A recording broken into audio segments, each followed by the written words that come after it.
আমার হাতে যে বইটা দেখতে পেছো, এই বইটা লিখেছে থসব বিল্লাল। দেখো এই ভুদা কপালি ছোড়াটা। তা কথা হচ্ছে এই যে বইটা, তা এই বইটার মধ্যে কি কি লেখা আছে সেটা খুব সংক্ষেপে বলে দিচ্ছি, একটু বুঝে লিও, ঠিক আছে? মানে যে সকল ছেলে মেয়েরা প্রেম ভালোবাসা করে বিচ্ছিন্ন হয়ে গেছে তাদের সম্পর্ক আর জোড়া লাগবার কোনো চান্সই নাই, তো এই বইটা সেই সকল ব্যক্তিরা যদি পড়ে তাহলে হারিয়ে যাওয়া মনের মানুষের কথা মনে পড়বে। আর মনে পড়লে তার একটা দিলের মধ্যে কষ্ট হবে, আর কষ্ট হলেই সে মদ খাবে, আর মদ খেলে বাংলাদেশের যুব সমাজ ধ্বংসের পথে যাবে। আর তার কারণ হচ্ছে এই শালা থসব বিল্লাল।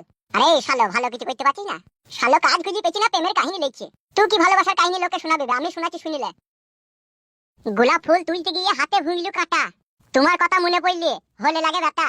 এটা একটা কবিতা, এক লাইন। থসব, তোর কবিতা এটা নাই তো? তো শালা তো ছবি, তুই আবার কি করে বলবি? তো বই যে সকল ব্যক্তিরা 1000 টাকা দিয়ে কিনে মনে দুঃখ কষ্ট বাড়াচ্ছে তাদেরকে মানা করছি, ভাই এসব বই ফই কিনো না, আমি যেটা বলছি সেটা শুনো। ভালোবাসা যে করে আর ভালোবেসে যে কাঁদে তার মতো বোকা আর এই পৃথিবীতে দুটো নাই। সবার উপরে ভালোবাসা হচ্ছে মা ও বাবার। 10 মাস 10 দিন গর্ভে লালন পালন করে পৃথিবীর আলো দেখাইলো সে মা, আর সে বাবার থেকে ভালোবাসা আর পৃথিবীতে কিছুই নাই। তা সেই আসল ভালোবাসাকে চোখে না দেখতে পেয়ে নকল ভালোবাসার পেছনে পড়ে থেকে থসব বিল্লালের এই 1000 টাকা দিয়ে বই কিনে বোকামি করা হচ্ছে না। তাই বলছে এসব বই ফই কিনা বাদ দিগা, ঠিক আছে? 1000 টাকা থাকলে 3 বেলা খেয়ে মারবার জান বাঁচবে, এসব বই ফই ফেলে দে মারা। আরে বিল্লাল বুকাচুদা, তুই বললাম বলে রাগ না করি না, ঠিক আছে? এমন বই লাগ যাতে নতুন করে ভালোবাসার সৃষ্টি হয়। যেসব ভালোবাসা কোনো ছেড়ে চলে গেছে এই বই পড়ে তাদের মন মেজাজ খারাপ হবে, এই কাজ করছিস কেন? বেকার আছে মা, এই কানে তিন থাবড়া কোনি ইয়ার কপালি চুদা। এ বিল্লাল মনে কিছু করি না, লোকের কাছে তোর বদনাম করলাম বলে তুই তো পেটে লাথি মারা হইলি রে।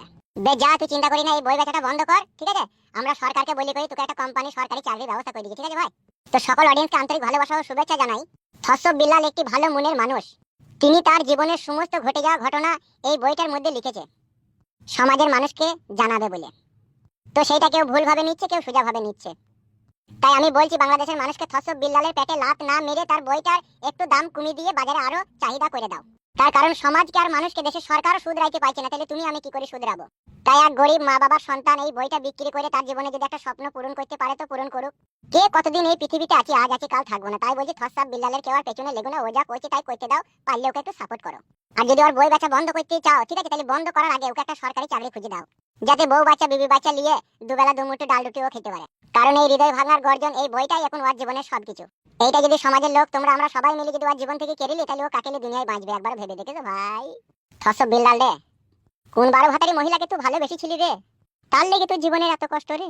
সে খানকি মাগিকে যদি আমি পেতাম না, অ্যাসিড দিয়ে তার বাল পুড়িয়ে দিতাম আমি। তোর মতো একটা আলা ভোলা ছেলেকে এত কষ্ট দিত সেই মাগি?